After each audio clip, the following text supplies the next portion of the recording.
Hallelujah. प्रभु यीशु के सामर्थी नाम में एक बार फिर से मेरे सारे अजीज़ों को जय मसीह की। परमेश्वर आप सभी को बहुत आयत से आशीष दे और अपने धर्ममय दाहिने हाथ में लेके आपको संभाले।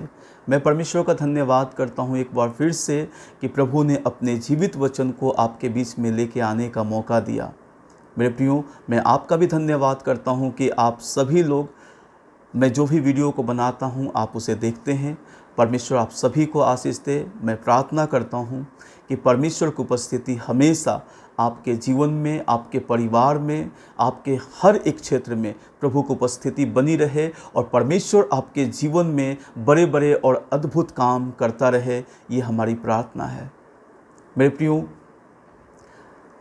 हम लोगों ने पिछले वीडियो में देखा था कि परमेश्वर क्यों हमारे प्रार्थना का उत्तर नहीं देता। तो हमने उसमें पाया कि उसका जो कारण था, जो मेन कारण था, वो है पाप। पाप के कारण परमेश्वर हमारी प्रार्थना का उत्तर नहीं देता। मैंने उस वीडियो में लास्ट में मैंने बताया था कि नेक्स्ट वीडियो में हम लोग बातचीत करेंगे पाप क्या है। पाप के विषय में हम लोग बातचीत करेंगे, पाप क्या है। और आज मैं उस विषय को आपके सामने लेके आया हूँ, उसके बारे में हम लोग जानेंगे। मेरे प्रियो, कई बार प्रभु के दास लोगों से हम लोग सुनते हैं पाप के विषय में प्रचार होता है और पाप के कई सारे ऐसे उसमें जो उसके बीज के बारे में बताया जाता है। व्यभिचार ना करना, चोरी ना करना, हत्या ना करना, झूठ ना बोलना, जो पाप की श्रेणी में ये बातें आती हैं और हम इसके ऊपर प्रैक्टिस करते हैं और इससे हम अधिकतर हम बचे रहते हैं।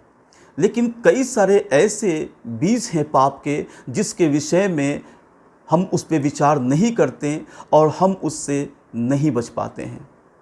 लेकिन आज मैं आप लोगों के बीच में उन बातों को भी लेकर आया हूँ ताकि उसे हम सभी लोग प्रैक्टिस करें, उसे हम जानें कि और भी बहुत सी ऐसी बातें हैं जो पाप की श्रेणी में आती हैं।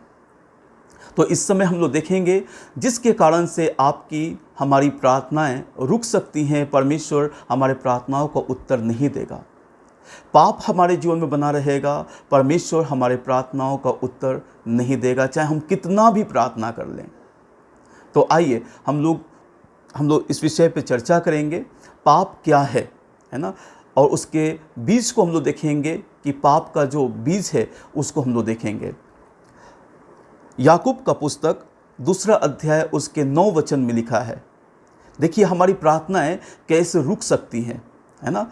कई बार हमारे जीवन में बहुत सी ऐसी बातें होती हैं जिस पे हम विचार नहीं करते हैं। हम प्रार्थना करते हैं, परमेश्वर प्रार्थना को उत्तर नहीं देते हैं। हम सोचते हैं कि क्यों परमेश्वर हमारे प्रार्थना को उत्तर नहीं देते हैं। तो जैसा परमेश्वर आपको देखना चाहते हैं वैसे आपको हमें बनना पड़ेगा, है ना।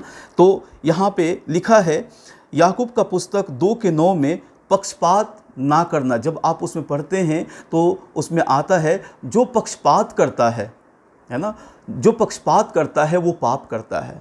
पक्षपात करना भी पाप है।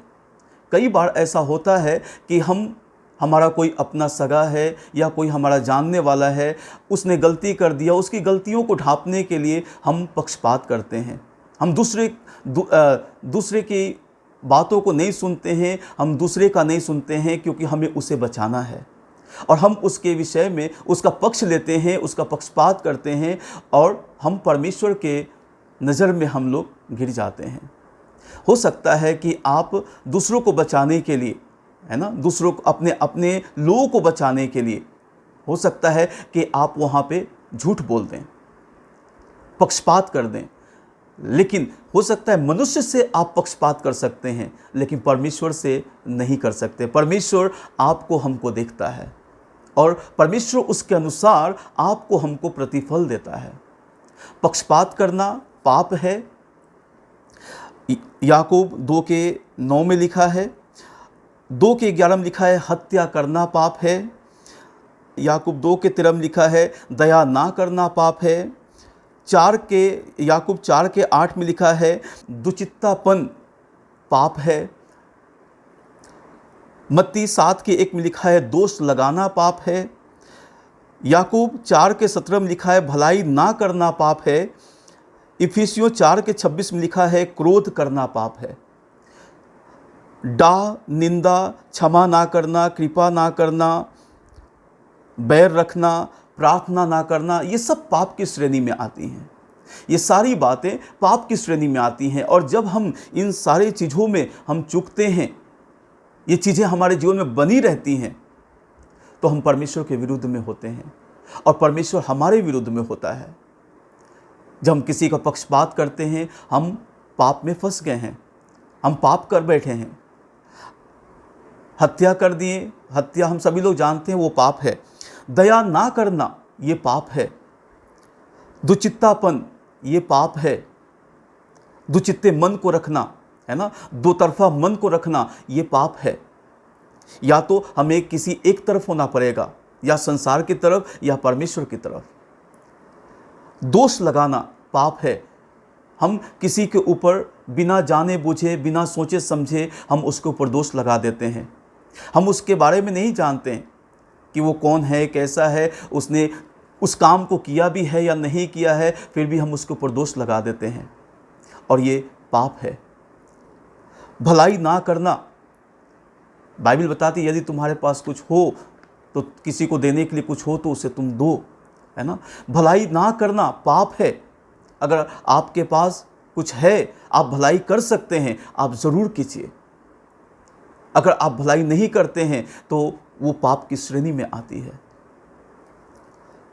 क्रोध करना पाप है। लिखा है कि इफिसियों 4:26 में, सूर्य अस्त होने से पहले तुम्हारा क्रोध खत्म हो जाना चाहिए। लेकिन आज हमारे मसीही भाई बहनों में ऐसा पाया जाता है कि बहुतों के जीवन में क्रोध लंबे समय तक बना रहता है। वो महीनों महीनों तक, सालों सालों तक क्रोध बना रहता है, जिसके कारण से वो परमेश्वर के सामने आते हैं, प्रार्थना करते हैं। परमेश्वर उनकी प्रार्थनाओं का उत्तर नहीं देता है और फिर उसके बाद वो चिंतित होते हैं, परेशान होते हैं, सोचते हैं क्यों परमेश्वर मेरी प्रार्थनाओं का उत्तर नहीं देता है। तो आज मैं बस इस वीडियो के माध्यम से इस बात को बताना चाहता हूँ कि इन बातों को भी हमें अपने प्रैक्टिस में रखना ज़रूरी है ना। हम किसी को क्षमा नहीं कर पाते हैं, उसके प्रति अपने मन में बातों को रखे रहते हैं, ये पाप है। जब हम लोग पढ़ते हैं मत्ती 5:23-24 में, तो लिखा है कि यदि तुम्हारे भाई के प्रति तुम्हारे मन में ऐसा कुछ हो तो अगर तुम वेदी पे, मैं उस वचन को पढ़ देता हूँ, लिखा है यहाँ पे मत्ती 5:23 और 24 में लिखा है, इसलिए यदि तू अपनी भेंट वेदी पर लाए और वहाँ तू स्मरण करे कि मेरे भाई के मन में मेरी ओर से कुछ विरोध है, तो अपनी भेंट वहीं वेदी पर सामने छोड़ दे और जाकर पहले अपने भाई से मेल मिलाप कर तब आकर अपनी भेंट चढ़ा, है ना। बाइबल बताती है कि अगर इस तरह की बातें हमारे मन में कोई ऐसी बातें हैं तो सबसे पहले जब हम वेदी के सामने जाते हैं, जब परमेश्वर की उपस्थिति में जाते हैं, हमें पहले अपने आप को जांच लेना है, अपने आप को परख लेना है, अपने आप को देखना है कि कहीं कोई ऐसी बातें मेरे जीवन में बनी तो नहीं है। अगर ऐसी बातें बनी हुई हैं, आप इस बात को याद रख लीजिए कि परमेश्वर आपकी प्रार्थना को नहीं सुनेगा, क्योंकि लिखा है कि सबसे पहले वेदी पे जाने से पहले तुम्हारे मन में तुम्हारे भाई के प्रति कुछ है तो वहीं पे वेदी के सामने अपने भेंट को छोड़ और पहले जाकर उससे मेल मिलाप कर, तब अपने भेंट को परमेश्वर वेदी पे चढ़ा। जी हाँ मेरे प्रियो, इन बातों से मैं बताना चाहता हूँ कि बहुत सी ऐसी बातें जिसके बारे में हम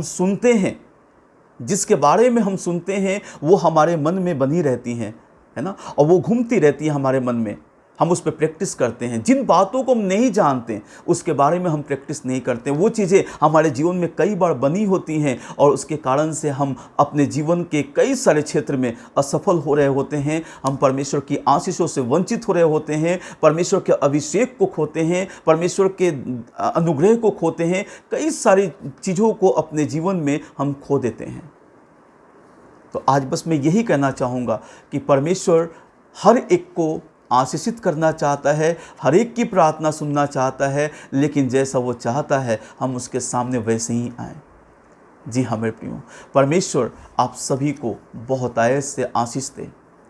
प्रभु अपने धर्म में हाथों में लेकर संभाले। सभी लोगों को जय मसीह की। परमेश्वर आप सबको आशीष दे।